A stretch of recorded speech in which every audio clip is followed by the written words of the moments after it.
Howdy, I'm Grey Pilgrim. Oh shoot, that's upside down. There. How is everybody? Well, I was just recently talking to a fellow over on the Discord server for CNR Arsenal, place I like to hang out a lot. Anyway, we're talking about the Moss 4956 rifle. This is a 4956. If you wanted to know anything about it, for many years, this book was all you could ever find, Proud Promise. It's the only book ever written on French military rifles. Until recently, when Ian McCallum came out with his Chassepot to FAMAS. You'll see that's a blue covered copy. That's because I was a member of the Kickstarter and got one of the early releases. It's also signed. If you buy it now, it's red. But if you're interested in the subject, I strongly suggest Ian's book. This one has been out of print for many, many years. But it's the only thing in English that you can find on the subject. There was also a FAMAS owner's manual. No, it was Moss. It's not FAMAS. Moss. That was available, but it's in French. In front of it, you'll see some other things. These are the two Web Gear ammo packs that you can get. Each holds 2 magazines, and they're both full. I have 4, 5, 6 magazines for it. And this is the armorer's kit. That's has spare firing pins, springs, stuff like that in it, and a small cleaning kit. It's kind of cool. And this is something you won't see very often. That is the rifle grenade sighting system. It's a pretty bizarre system, and finding something that actually describes its use and how to make it work, well, that's not something I have, but I do know how to install it. It came in this little canvas pack that you can put it back into, which is what I'm about to do. And kind of cool. You know, I like to get all the possible accessories with a gun. This was a collection from Sarco, I think. Yeah, I think that's where it came from. And this is rifle. By the way, this one is not in standard 7.5 French. This is in 7.62 by 51 NATO. Inner Arms imported these many years ago, and when they did, many of them they rechambered to 7.62 NATO just because they figured it might sell better. Most of them turned out to be pretty crap. This one, the Fairy Godmother department must have blessed them the day that this one was made, because the chamber is absolutely perfect for it. And the one other problem with the 4956, French ammo was always made with extremely hard primers.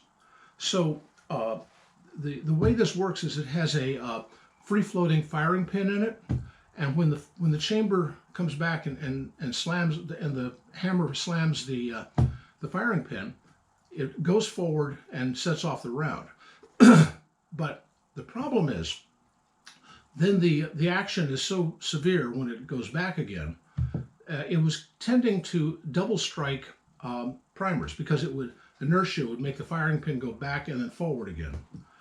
And on American light primers compared to the French Berdan rather harder ones, it tended to double tap. Well, there's a fellow in it's Murray's Gun Shop, I think it's called, in Texas. I don't have their address handy, but I ordered a firing pin from him. And what he does is he does hardened steel firing pins, and then trims down the outside of it, just in the center, just the right size to fit a spring. And the spring fits exactly in the firing pin hole in here. So instead of just being inertia, it's bounce, and then the spring takes it right back. I never have had a double tap ever since I installed that. By the way, the original firing pin is sitting in this armorer's kit, but I've got Murray's in here. By the way, if you have a 4956, I strongly suggest contacting him. There's also a company in New York that sells a titanium spring pin. I think that it would be better if they had the titanium pin with a spring. The spring is the key part of that. But this thing, I've taken it out shooting. I don't know how many hundreds of rounds I've put through it.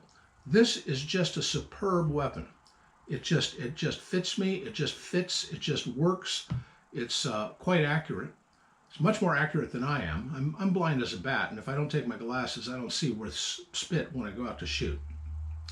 But anyway, Moss 4956. By the way, it's called that because they had developed this just before World War II. And they started out with the Moss 36, which was a bolt action. And that was going to be the substitute standard for the rear echelon people. Well, they made a whole bunch of those first. So they armed all of their soldiers with those while they were waiting for these to come online. Well, during the meantime, the Phony War, followed by the Blitzkrieg invasion of Germany, and France falls. Well, the smart engineers down at Châtellerault grabbed all of the tooling and fittings and stuff for this rifle and snuck it out of the armory. And I'm not sure where they hid it, probably somewhere in southern France, in Vichy, France. And then when the Nazis came in to say, well, what are you working on? He says, oh, Moss 36. He says, what about that thing? Because they had several parts for this thing laying around. It was a Moss 44 then. It was a slightly different design. And they said, oh, those were ruined Moss 36 parts. No, they believed them, and they just went on from there.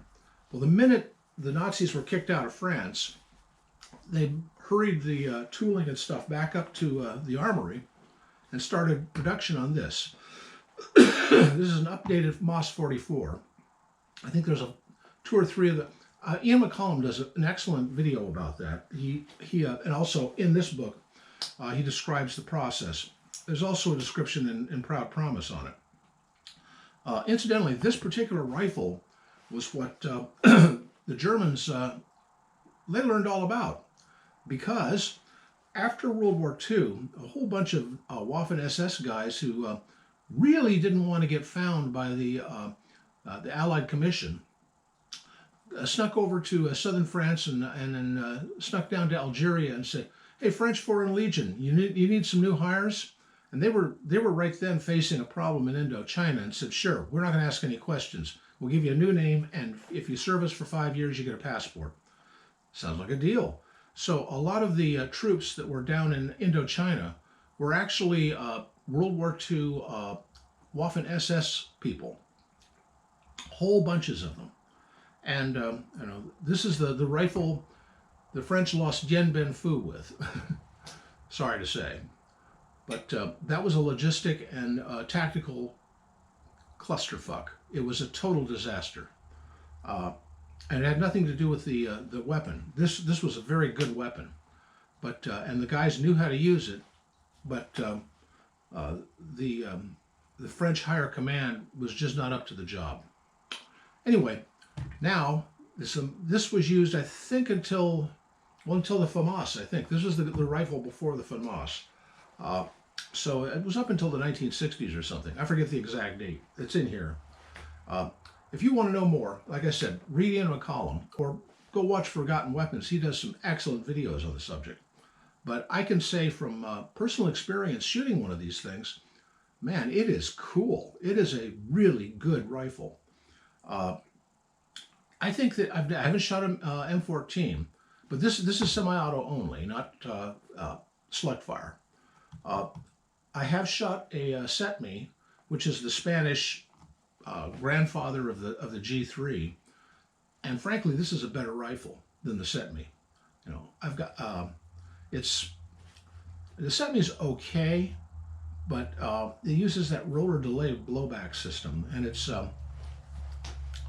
has a much more pronounced recoil than this thing does. This just uses a standard gas system. I think there's a gas tube in there, and it works. I mean, it just works. That's the way it is, and I like it. Anyway, that's about all I got to say.